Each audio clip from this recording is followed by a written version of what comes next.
आरती साठे यांच्या नियुक्तीवरून आता विरोधकांनी फडणवीस सरकारवरती चांगलाच हल्लाबोल केला असल्याचं आपल्याला बघायला मिळतंय। बघा, आरती साठे यांची नियुक्ती हे न्यायव्यवस्थेचं दुर्दैव आहे, हा घणाघात राऊतांनी केला असल्याचं आपल्याला पाहायला मिळतंय। सर्वात महत्त्वाचा मुद्दा म्हणजे 2 वर्षांपूर्वी आरती साठे भाजपच्या प्रवक्त्या होत्या, हा दावा रोहित पवार यांनी केलाय। त्यामुळे आरती साठे यांच्या नियुक्तीवरून नवीन वाद आता रंगलेला आहे।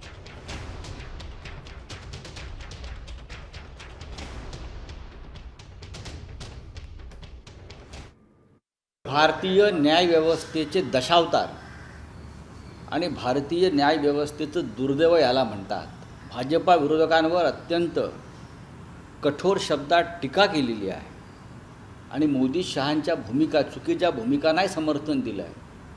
अशी व्यक्ती ती कोणी असेल, तिला मुंबई उच्च न्यायालयाच्या न्यायमूर्तीपदी नेमणं हे मुंबई उच्च न्यायालयाच्या महान परंपरेला कलंकित करणारं आहे। देशाची न्याय यंत्रणा पूर्णपणे ताब्यात ठेवण्याचं हे मोदी आणि शहा यांच्या भाजपचं कारस्थान आहे।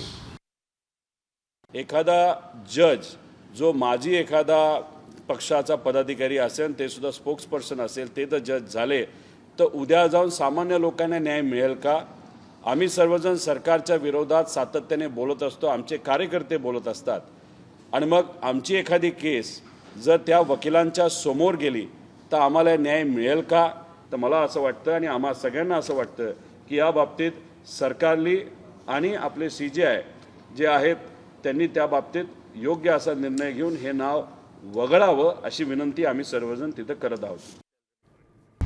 आता isakal.com आहे देशातील नंबर 1 ची मराठी न्यूज वेबसाईट। प्रत्येक अपडेटसाठी isakal.com ला नक्की भेट द्या।